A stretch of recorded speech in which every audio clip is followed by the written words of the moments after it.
અરે ઓછું નાક પણ અસલી નાક. MDH કાશ્મીરી લાલ મરચાની પાવડર. MDH. રાજકોટમાં મહિલા નર્સની હત્યાના મામલે નર્સની હત્યાને લઈને અમદાવાદમાં ઘેરા પ્રત્યાઘાત પડી રહ્યા છે. સિવિલ હોસ્પિટલમાં નર્સોએ કર્યા હતા દેખાવો કે જ્યાં મોટી સંખ્યામાં નર્સોનું વિરોધ પ્રદર્શન સામે આવ્યું. અમદાવાદ GCRI હોસ્પિટલમાં સ્ટાફે વિરોધ કર્યો. મહિલાની ટ્રાન્સફર આપવામાં આવી હતી કે જેને કારણે સ્ટાફમાં નારાજગી જોવા મળી. અને આજ મામલે વધુ વિગતે વાત કરવા જોડાઈ રહ્યા છે TV9 સંવાદદાતા રોનક વર્મા. રોનક, વિરોધ છે ને લઈને છે શું છે નર્સોની માંગ?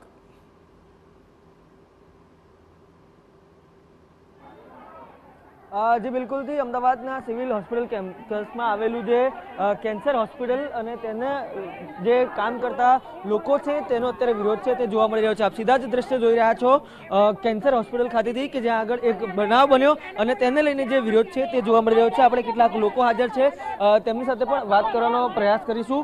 શું સમગ્ર ઘટના હતી અને જે શું વિરોધ છે? બેન, એવું તો શું થયું લોકોની સેવા કરતા નર્સ અત્યારે વિરોધ કરતા નજરે પડી રહ્યા છે? એટલે શેનો વિરોધ છે?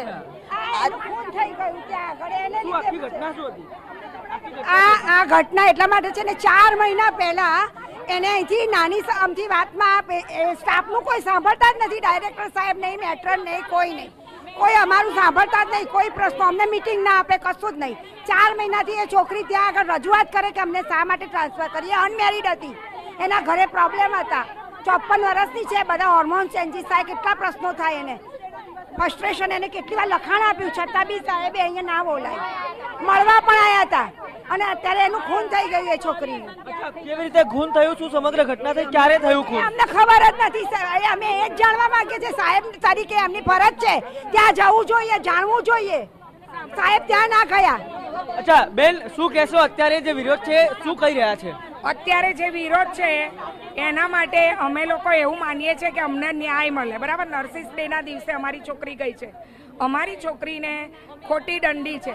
નેહલ ગઢવી, શશાંક પંડ્યા અને અમારા મેટ્રન જેણે બી સહી કરી એ બધા મારે જોઈએ. એ લોકોએ સહી કરીને મારી છોકરીને ત્યાં મોકલી છે. મોકલતા પહેલા એમણે સેફટી તો આપવી જોઈએ ને, કોઈ જ નહીં. બરાબર, આ જે પ્રસંગ બન્યો ને એ પહેલા અમારે 2017માં બનેલો. એમાં અમારી છોકરીના હાથમાં ડોક્ટરને વાગ્યું હતું અને અમારી છોકરી સંતાઈ ગઈ હતી. એને મારવાની કોશિશ કરી હતી સગાએ. ત્યારે અમે આ રીતે બહાર આવ્યા હતા. અમારો કેસ હજી સોલ્વ નહીં થયો. એ કેસ અમારો હજી ચાલે છે. હવે તમે કોની સાથે વાત કરી? શું કહે છે? ફાઇનલ કન્ક્લુઝન શું આવે એમ છે? મીડિયા જોડે અમે વાત કરીએ છીએ. અમારે ગુજરાતમાં પડકાર થવો જોઈએ. દિલ્હીમાં જ્યારે ડોક્ટરનું થયું હતું આજે વર્ષ પહેલા, એક ડોક્ટર પર રેપ થયો ને એક્સપાયર થઈ ગઈ. એ ડોક્ટરના લીધે આખા ગુજરાતમાં અને ઇન્ડિયામાં બધે પડકાર થયો. તો અમારા નર્સિસોનું શું? અમારો કોઈ ન્યાય નહીં. અને બીજું, પહેલા તો અમે ન્યાય અહીંથી જ માંગીએ છીએ. અહીંયા જ થવો જોઈએ અમારો ન્યાય. સ્વાભાવિક રીતે ડોક્ટર સાથે અન્યાય થાય તેનો વિરોધ થાય છે ત્યારે તમામ લોકો ન્યાય મળે છે, પરંતુ નર્સિસના ન્યાયનું શું? બીજી તરફ આપ સીધા દ્રશ્ય જોઈ રહ્યા છો કેન્સર હોસ્પિટલના પ્રવેશદ્વારનો કે જ્યાં આગળ જે નર્સિસના વિરોધને પગલે જે પોલીસના ઉચ્ચ અધિકારીઓ છે તેમને પણ બોલાવી લેવામાં આવ્યા છે. ખાસ કરીને PI અને ACP DCP કક્ષાના અધિકારીઓ છે તે અત્યારે સિવિલ હોસ્પિટલના પ્રવેશદ્વારમાં જોવા મળી રહ્યા છે.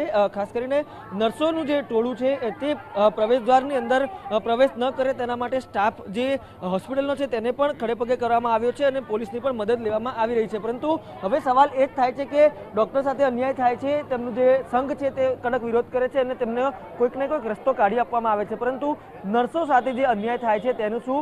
રાજકોટમાં જે નર્સની બદલી કરવામાં આવી હતી તેની સાથે મોટે પાયે જે અન્યાય થયો છે તે પ્રકારે અહીંયા કહેવું છે. ત્યારે હવે હોસ્પિટલની અંદર જે સત્તાવાર રીતે કેવી રીતે સંપર્ક કરવામાં આવે છે, કેવી રીતે આ મામલો જે છે સમાધાન તરફ લઈ જવામાં આવે છે તેના ઉપર સૌની નજર રહેશે. પરંતુ અત્યારે કેન્સર હોસ્પિટલમાં વિરોધનો વંટોળ છે તે જોવા મળી રહ્યો છે.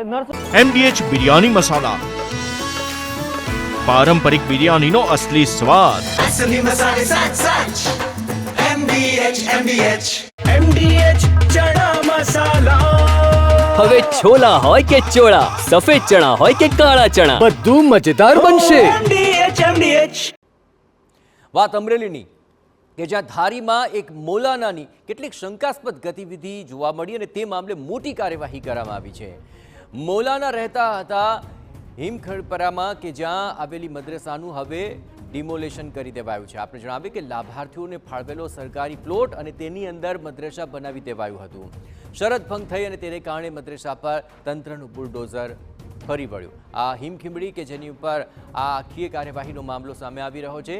થોડા દિવસ અગાઉ મૌલાનાનું પાકિસ્તાન કનેક્શન પણ સામે આવી ગયું હતું, કારણ કે આ મૌલાનાના મોબાઈલની તપાસ કરવામાં આવી તો કેટલાક પાકિસ્તાનના વોટ્સએપ ગ્રુપ જણાયા હતા અને એ ગ્રુપમાં કેટલીક શંકાસ્પદ ચેટ પણ જોવા મળી હતી.